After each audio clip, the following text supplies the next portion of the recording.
मित्रांनो, Maharashtra law CET 2026 साठी असणारी 2025 ची PYQ सिरीज आपण सुरू केलेली आहे. आणि मित्रांनो, या सिरीज मधलं आजचं हे 8वं लेक्चर असणार आहे. आणि आजच्या या लेक्चरमध्ये आपण लॉजिकल रिझनिंग या सेक्शन मधून 2025 मध्ये कुठले प्रश्न विचारले गेले होते त्याचे आन्सर्स आणि आन्सर्सचं डिटेल एक्सप्लेनेशन आजच्या व्हिडिओमधून आपण पाहणार आहोत. तर हॅलो विद्यार्थी मित्रांनो, मी तुमचा एज्युकेटर अरविंद आणि तुमचं स्वागत आहे ग्लोबल ऑनलाईन मध्ये. विद्यार्थी मित्रांनो, महाराष्ट्र लॉ सीईटी 2026 साठी असणारी 3 इयर सीईटी आणि 5 इयर सीईटी ची लाईव्ह बॅच ग्लोबल ऑनलाईन मध्ये आम्ही सुरू करत आहोत. या बॅच मध्ये तुम्हाला मराठी आणि इंग्रजी अशा दोन्ही माध्यमांमधून डेली लाईव्ह क्लासेस दिले जातील. तसेच विद्यार्थी मित्रांनो, जर तुम्हाला हे लाईव्ह क्लासेस अटेंड करणं पॉसिबल नसेल तर रेकॉर्डेड व्हिडिओ लेक्चर सुद्धा तुम्हाला प्रोव्हाइड केले जातील. संपूर्ण अभ्यासक्रमाच्या अपडेटेड नोट्स, 50 पेक्षा अधिक मॉक टेस्ट आणि 2000 पेक्षा अधिक MCQ सुद्धा तुम्हाला या बॅच मध्ये दिले जातील. तर विद्यार्थी मित्रांनो, ही बॅच फक्त तुमची एक्झाम होईपर्यंतच नव्हे तर अगदी एक्झाम झाल्यानंतर तुमच्या ऍडमिशन पर्यंत तुम्हाला गाईड करण्याचं काम करणार आहे. तर बॅचला जॉईन करण्यासाठी तुम्ही स्क्रीनवरती दिलेल्या नंबरवरती व्हॉट्सअप करू शकता किंवा प्ले स्टोअरवरती जाऊन तिथेही ग्लोबल ऑनलाईन ऍप मध्ये तुम्ही हा कोर्स जॉईन करू शकता. तसेच विद्यार्थी मित्रांनो, जे विद्यार्थी 2027 साठी प्रिपरेशन करतायत अशा विद्यार्थ्यांसाठी सुद्धा फाउंडेशन बॅच आम्ही ग्लोबल ऑनलाईन मध्ये सुरू केलेली आहे. तर आजच दिलेल्या नंबरवरती कॉन्टॅक्ट करा आणि ती बॅच जॉईन करून महाराष्ट्रातल्या टॉपच्या लॉ कॉलेजमध्ये ऍडमिशन घेण्याची तयारी सुरू करा. तर विद्यार्थी मित्रांनो, सुरू करूया आजच्या प्रश्नांना. प्रश्न दिलाय, in the question below there are two statements numbered 1 and 2. There may be a cause and effect relationship between them. They may be effect of a same cause or entirely independent causes. Select the appropriate relationship. Statement 1 is given, the company has recorded an increase in a profit this year compared to last year. Second statement is given, the company has implemented cost cutting measures and improved operational efficiency. So options are given. Option A, statement 1 is the cause and statement 2 is the effect. Option B is given, statement 2 is the cause and statement 1 is effect. Option C is given, both statement are independent causes, and option D is there, both statement are effect of a common cause. तर विद्यार्थी मित्रांनो, तुम्हाला खाली दोन विधानं दिलेली आहेत. त्या विधानांमध्ये कारण आणि परिणाम हा संबंध आहे. तर ते दोन्हीही विधानं हे परिणाम असू शकतात एका कारणाचे किंवा ते दोन्हीही वेगवेगळे कारण असू शकतात. तर तुम्हाला इथे योग्य असं रिलेशनशिप सिलेक्ट करायचंय. तर विधान 1 दिलंय, कंपनीचा नफा यावर्षी मागील वर्षाच्या तुलनेत वाढला आहे. विधान 2 दिलंय, कंपनीने खर्च कमी करण्यासाठी उपाययोजना राबवून कार्यक्षमतेत सुधारणा केली आहे. तर मित्रांनो, विधान 1 हे कारण आहे, विधान 2 हा परिणाम आहे. हा एक ऑप्शन तुम्हाला दिलाय. दुसरा ऑप्शन दिलाय, विधान 2 हे कारण आहे, विधान 1 हा परिणाम आहे. ऑप्शन सी तुम्हाला दिलाय, दोन्ही स्वतंत्र कारण आहेत. आणि ऑप्शन डी आहे, दोन्ही एकाच कारणाचे परिणाम आहेत. तर विद्यार्थी मित्रांनो, अशा वेळेस तुम्हाला ज्या वेळेस हे प्रश्न येतील ज्यामध्ये कारण आणि परिणाम हे रिलेशन असेल, त्यावेळेस तुम्हाला दोन्हीही विधानं इंडिपेंडेंटली वाचावे लागतात.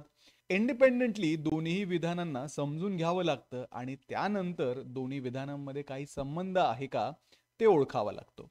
तर आपण आता हे दोन्ही विधानं वाचूयात आणि त्याच्यामध्ये काय रिलेशन आहेत त्याचा अंदाज लावूयात.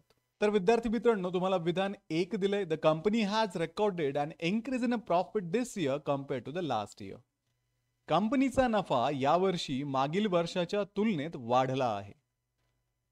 आणि विधान 2 दिलंय, the company has implemented cost cutting measures and improved operational efficiency. म्हणजेच कंपनीने खर्च कमी करण्यासाठी उपाययोजना राबवून कार्यक्षमतेमध्ये सुधारणा केलेली आहे.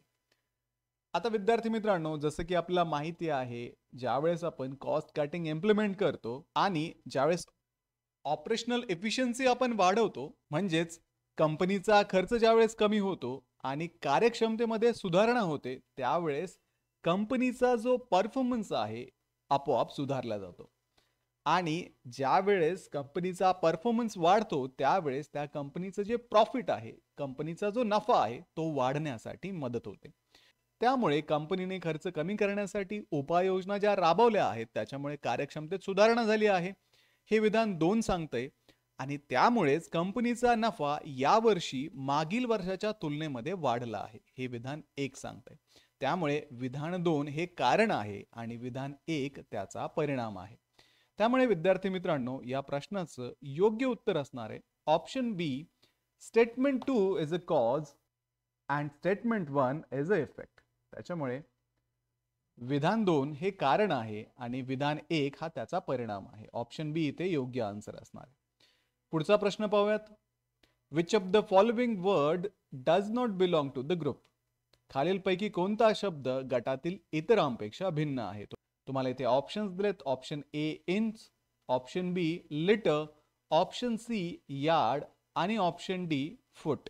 जसं की विद्यार्थी मित्रांनो तुम्हाला माहिती आहे, इंच असेल, यार्ड असेल, फूट असेल, हे तीन जे युनिट आहेत, हे तीन जे एकक आहेत ते लांबी मोजण्यासाठी वापरले जातात. पण लिटर हे जे एकक आहे ते एकक व्हॉल्यूम म्हणजेच आकारमान मोजण्यासाठी वापरलं जातं आणि आकारमान आपण शक्यतो द्रव पदार्थांचा मोजतो. त्यामुळे ऑप्शन बी लिटर हा जो घटक आहे तो इतर शब्दांपेक्षा वेगळा आहे. म्हणून या प्रश्नाचं योग्य उत्तर असणार आहे ऑप्शन बी लिटर. तर विद्यार्थी मित्रांनो हा गटात न बसणारा शब्द किंवा ऑड वन आउट प्रकारचा प्रश्न आहे. अशा प्रकारच्या प्रश्नांमध्ये तुम्हाला जे ऑप्शन्स दिलेले असतात, जे घटक दिलेले असतात त्यांच्यामध्ये असणारं साधर्म्य, त्यांच्यामध्ये असणारं कॉमन पॅटर्न जो आहे तो इथे आयडेंटिफाय करावा लागतो आणि जो मेंबर, जो घटक तो पॅटर्न फॉलो करत नाही तो त्या गटात न बसणारा असतो. तर अशा पद्धतीने ऑप्शन बी इथे योग्य उत्तर असणार आहे. पुढील प्रश्न आहे, read the following statement and assumptions and decide which of them are implicit. Statement दिलंय तुम्हाला, the government has announced that all vehicles over 15-year-old will be banned from the roads to control pollution. Assumption is given, older vehicle contribute significantly to pollution and banning older vehicles will effectively reduce pollution level. You have options here. Only assumption 1 is implicit, only assumption 2 is implicit, both 1 and 2 are implicit, and option D, neither 1 nor 2 is implicit. तर खालील विधानांमध्ये तिथे असणारं जे गृहीतक आहे ते तुम्हाला वाचायचं आणि कुठलं गृहीतक हे अंतर्निहित आहे ते ठरवायचंय. तर विधान आहे इथे, प्रदूषण नियंत्रित करण्यासाठी 15 वर्षापेक्षा जुनी सर्व वाहने रस्त्यावर बंद करण्याचा निर्णय सरकारने घेतला आहे. गृहीतक तुम्हाला इथे दिलंय, जुनी वाहने प्रदूषणात महत्वपूर्ण वाटा उचलतात आणि गृहीतक 2 दिलंय, जुनी वाहने बंद केल्यास प्रदूषणाची पातळी कमी होईल. इथे तुम्हाला ऑप्शन्स आहेत, फक्त गृहीतक 1 अंतर्निहित आहे, फक्त गृहीतक 2 अंतर्निहित आहे, 1 आणि 2 दोन्ही अंतर्निहित आहेत आणि 1 आणि 2 दोन्ही अंतर्निहित नाही. आता विद्यार्थी मित्रांनो आपण स्टेप वाईज याचं एक्सप्लेनेशन पाहूयात. अशा प्रश्नांची उत्तरे कशी शोधायची ते आपण पाहूयात. तर स्टेटमेंट एकदा केअरफुली तुम्ही वाचायचंय. The government plans to ban vehicle older than 15 years to control pollution. म्हणजेच सरकार जे आहे ते जुन्या गाड्या ज्या 15 वर्षांपेक्षा जुन्या आहेत त्यांना बॅन करण्याचा विचार करतंय. आता इथे आपण पाहू शकतो हा जो बॅन लावला जातोय तो बॅन लावण्याचं कारण हे पोल्युशन रिड्यूस करणं म्हणजे प्रदूषण कमी करणं आहे. तर आता अझम्पशन 1 आपण जर चेक केलं तर अझम्पशन 1 मध्ये आपल्याला सांगितलंय older vehicle contribute significantly to pollution. म्हणजे जे जुने वाहने आहेत ते पोल्युशनला जास्त कारणीभूत आहेत. तर हे खरं आहे, अदरवाईज गव्हर्नमेंटने जुनी वाहनं बॅन करून उपयोग होणार नाही. त्याच्यामुळे अझम्पशन 1 तर अंतर्निहित किंवा इम्प्लिसिट आहेच. आपण अझम्पशन 2 चेक करूयात. अझम्पशन 2 मध्ये तुम्हाला सांगितलंय की जुनी वाहने बंद केल्यास प्रदूषणाची पातळी कमी होईल. तर गव्हर्नमेंटला असा विश्वास आहे की जुने व्हेकल्स ज्यावेळेस आपण बॅन करू त्यावेळेस पोल्युशन जे आहे ते कमी होईल. अझम्पशन 2 सुद्धा इथे नेसेसरी आहे ऍक्शन घेण्यासाठी, त्यामुळे अझम्पशन 2 सुद्धा इथे इम्प्लिसिट आहे. त्यामुळे विद्यार्थी मित्रांनो बोथ जे अझम्पशन्स आहेत, दोन्हीही जे अझम्पशन आहेत ते नेसेसरी आहेत आणि म्हणूनच ते इम्प्लिसिट म्हणजेच अंतर्निहित आहेत. म्हणून अझम्पशन 1 जुनी वाहनं पोल्युशन कॉज करतात आणि अझम्पशन 2 त्यांना बॅन केल्यानंतर पोल्युशन कमी होईल, हे दोन्हीही इम्प्लिसिट आहेत आणि त्यामुळे option C both 1 and 2 are implicit, दोन्हीही 1 आणि 2 अंतर्निहित आहे, या प्रश्नाचं योग्य उत्तर असणार आहे. त्याच्यामुळे ऑप्शन सी इथे योग्य पर्याय असणार आहे. आता आपण पुढचा प्रश्न पाहूयात. In the following series find the term that continues the same pattern and replaces the question mark. पुढील श्रेणीमध्ये रिक्त स्थान भरा. जिथे तुम्हाला प्रश्नचिन्ह दिलं आहे त्या ठिकाणी कुठली टर्म येईल हे तुम्हाला इथे विचारलेलं आहे. आता विद्यार्थी मित्रांनो, तुम्हाला इथे एक सिरीज दिलेली आहे. ही सिरीज अल्फा न्यूमेरिक टाइपची आहे. 6WC 11TE 16QG 21NI question mark 31HM. आता विद्यार्थी मित्रांनो, आपण जर याच्यामध्ये असणारा पॅटर्न शोधला तर तुम्हाला इथे आन्सर इझिली समजणार आहे. थोडक्यात आपण इथे सुरुवातीचा जो नंबर दिलेला आहे त्याच्याविषयी विचार करूयात. इथे 6 आहे, इथे 11, 16, 21, प्रश्नचिन्ह आणि 31. आता या नंबर सिरीज मध्ये तुम्ही जर रिलेशन पाहिलं तर 6 + 5 11 होतात, 11 + 5 16 होतात, 16 + 5 21 होतात. तर अशा पद्धतीने इथे +5 चा पॅटर्न कॉमन आहे. आता 21 चा पुढचा नंबर तुम्हाला जर पाहिजे असेल तर तुम्हाला +5 करायला लागेल 21 मध्ये. तर 21 + 5 26 येईल. ऑप्शन मध्ये पहा 26 असणारा जो ऑप्शन आहे तो आहे 26KK. म्हणजे इथे या प्रश्नाचं योग्य उत्तर असणार आहे ऑप्शन बी 26KK. तुम्हाला इथे पुढची जी अल्फाबेटिकल सिरीज आहे ती सुद्धा पाहण्याची गरज नाही पडली, कारण हे तुम्ही व्हॅलिडेट करू शकता. 26 मध्ये तुम्ही जर 5 ऍड केलं तर पुढचा नंबर तुम्हाला 31 मिळणार आहे आणि तो इथे ऑलरेडी आहे. तर 26 इथे असणार आहे, त्याच्या पुढे 31 असणार आहे आणि ऑप्शन मध्ये फक्त एकच ऑप्शन असा आहे की जिथे 26 दिलंय. त्याच्यामुळे ऑप्शन बी या प्रश्नाचं योग्य उत्तर असणार आहे. त्यानंतर पुढचा प्रश्न पाहूयात. Find the missing number in the following analogy. समजातीय संख्यात्मक संबंध इथे शोधायचा आहे. 36, 66, 18 प्रश्नचिन्ह. तर विद्यार्थी मित्रांनो, इथे तुम्हाला 36 आणि 66 मधला पहिले संबंध काढावा लागेल आणि तोच संबंध, तोच पॅटर्न 18 आणि पुढच्या नंबर मध्ये असणार आहे. तर त्यासाठी आपण पाहूयात 36 आणि 16 मध्ये काय संबंध आहे. 36 ला जर तुम्ही 2 ने गुणलं आणि -6 जर केलं तर तुम्हाला आन्सर 66 येत आहे. सेम रिलेशन आपण 18च्या बाबतीत लावू शकतो. 18 × 2 - 6. तर 18 × 2 36 होतात आणि 36 मधून जर तुम्ही 6 वजा केले तर तुम्हाला 30 मिळतात. आपण पाहूयात 30 हा ऑप्शन तुम्हाला दिलेला आहे का. तर ऑप्शन ए तुम्हाला 30 दिलंय. म्हणजे 18शी असणारा जो अॅनालॉगस नंबर आहे तो 30 असणार आहे. जे रिलेशन 36 आणि 66 मध्ये आहे तेच रिलेशन 18 आणि 30 मध्ये आहे. त्यामुळे ऑप्शन ए या प्रश्नाचं योग्य उत्तर असणार आहे. पुढचा प्रश्न आपण पाहूयात. A boat sails 6 kilometre south from the dock, then turns left and sails 8 kilometre. How far is the boat from the dock now? Options are given 10 kilometre, 12 kilometre, 14 kilometre and 8 kilometre. एका बोटीने घाटावरून 6 kilometre दक्षिण दिशेने प्रवास केला, नंतर डावीकडे वळून 8 kilometre प्रवास केला. आता बोट घाटापासून किती अंतरावरती आहे? तर हा जो प्रश्न आहे तो डिस्टन्स अँड डायरेक्शन टॉपिक मधून आलेला आहे. तर हा प्रश्न सॉल्व्ह करण्यासाठी तुम्हाला बेसिक दिशांचं ज्ञान आवश्यक आहे. जर आपण पेपरवरती पाहिलं तर वरच्या साईडला नॉर्थ असणार आहे, खालच्या साईडला साऊथ, इकडे ईस्ट आणि इकडे वेस्ट. तर या डायग्राम नुसार तुम्हाला या बोटीचा जो प्रवासाचा पॅटर्न आहे तो ड्रॉ करावा लागेल. एका बोटीने घाटावरनं दक्षिणेकडे 6 किलोमीटर प्रवास केलाय. आता दक्षिणेकडे 6 किलोमीटर म्हणजे आपण इथे पाहू शकतो साऊथ जी आहे ती खालच्या बाजूला आहे. तर इकडे तुम्ही 6 किलोमीटर दाखवा.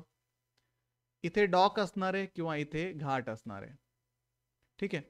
आता 6 किलोमीटर दक्षिणेकडे गेली आणि त्यानंतर डावीकडे वळून 8 किलोमीटर तिने प्रवास केला. आता ज्यावेळेस तुमचा चेहरा हा दक्षिणेकडे असतो त्यावेळेस तुमच्या डावीकडे असणारी जी दिशा आहे ती ईस्ट म्हणजेच पूर्व दिशा आहे.